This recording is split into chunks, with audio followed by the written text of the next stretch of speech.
জয় হিন্দ নমস্কাৰ welcome to your channel defence study corner আশা কৰোঁ সকলো ভালে আছে চ' আজিৰ ভিডিঅ'ৰ মাধ্যমেদি মই আপোনাক জনাম যে আপোনাৰ যোনটো অসম পুলিচৰ ABUB কনষ্টেবল লেভেলৰ যিমান পদৰ এক্সাম হৈ গৈছিলে যিহেতু আপোনাৰ সকলোৰে ফিজিকেল এক্সাম হ'ল তাৰপিছত ৰিটেন এক্সাম হ'ল তাৰপিছত ভাইভা এক্সামিনেশ্যন হ'ল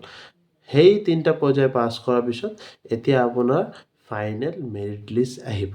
এতিয়া ফাইনেল মেৰিট লিষ্ট যেতিয়া আহিব তাৰপিছত আপুনি এপইণ্টমেণ্ট পাব আৰু এপইণ্টমেণ্টৰ ডেট আপুনি সকলোৱে গম পায় সেইটো হয় অক্টোবৰ 8 তাৰিখ চ' অক্টোবৰ 8 তাৰিখ নিশ্চয় আপোনাৰ এপইণ্টমেণ্টটো আহিব চ' সেইটো কাৰণে একো ভাবি লাভ নাই যে এপইণ্টমেণ্ট কেতিয়া আহিব নিশ্চয় আপুনি ডেটটো গম পাইছে অক্টোবৰ 8 তাৰিখ এতিয়া আপুনি গম পাবলগীয়া বস্তুটো কি আপুনি গম পাব লাগিব যে আপোনাৰ যোনটো ফাইনেল মেৰিট লিষ্ট আছে সেইটো কেতিয়া আহিব মানে আপোনাৰ ফাইনেল ৰিজাল্ট কেতিয়া আহিব ৰিজাল্ট আৰু মেৰিট লিষ্ট একেলগে আহে মেৰিট লিষ্ট ছেপাৰেট আৰু ৰিজাল্ট ছেপাৰেট মেৰিট লিষ্ট এদিন আহিব ৰিজাল্ট নেক্সট দিনা আহিব তেনেকুৱা নহয় যোনদিনা ৰিজাল্ট আহিব সেইদিনা ফাইনেল মেৰিট লিষ্ট মানে ফাইনেল কাট অফ লিষ্টো আহে ঠিক আছে যিমানবাৰ এক্সাম হৈ গৈছে আমি যিমান চাইছোঁ লাষ্ট 3 বছৰ যিমান এক্সাম হ'ল কেতিয়াও মেৰিট লিষ্টটো দিয়া নাই যে ছেপাৰেটলি কাট অফ লিষ্ট ওলাই নিদিয়ে কিন্তু এইবাৰ প্ৰথমবাৰৰ বাবে ৰিটেনৰো কাট অফ লিষ্ট আহিলে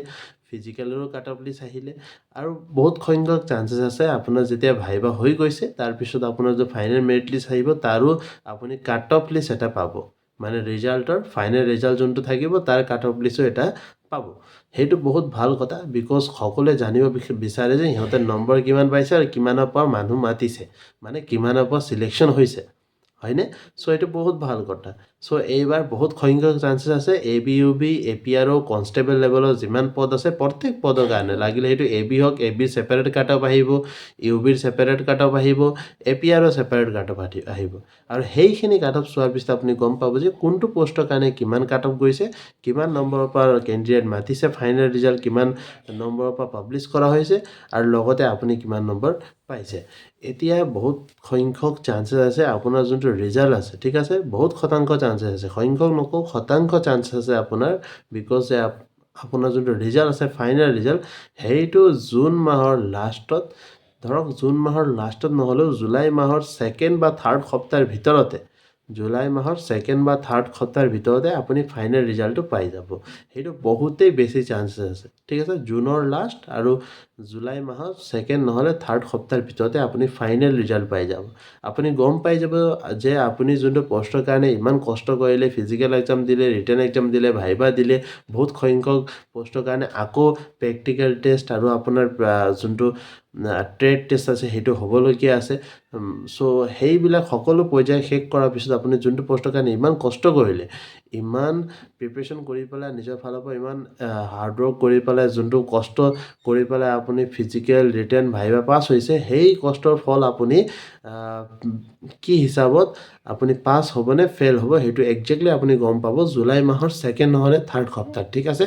জুন মাহৰ লাষ্টত অহা চান্সেছ অলপ সংখ্যক আপুনি ক'ব পাৰে যে অলপ শতাংশ চান্সেছ আছে যে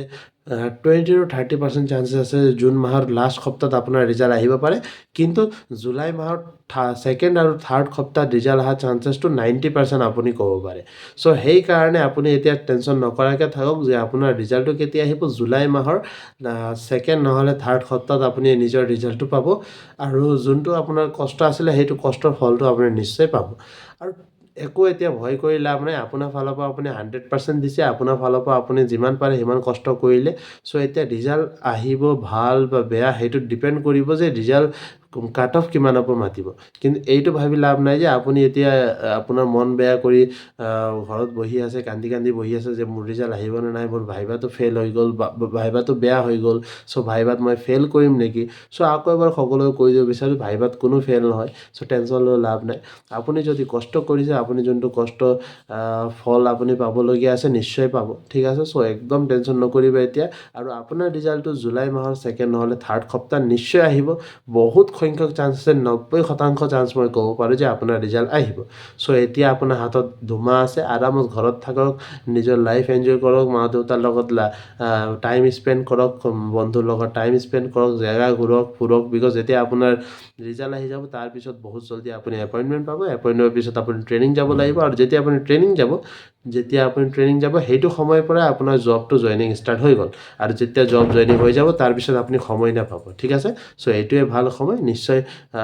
আপুনি ৰিজাল্ট জুলাই মাহৰ ছেকেণ্ড আৰু থাৰ্ড সপ্তাহত পোৱাৰ বহুত বেছি চান্সেছ আছে চ' সেইটো কাৰণে প্ৰিপেয়াৰ থাকক চ' আজিৰ কাৰণে ইমান আছিলে জয় হিন্দ জয় ভাৰত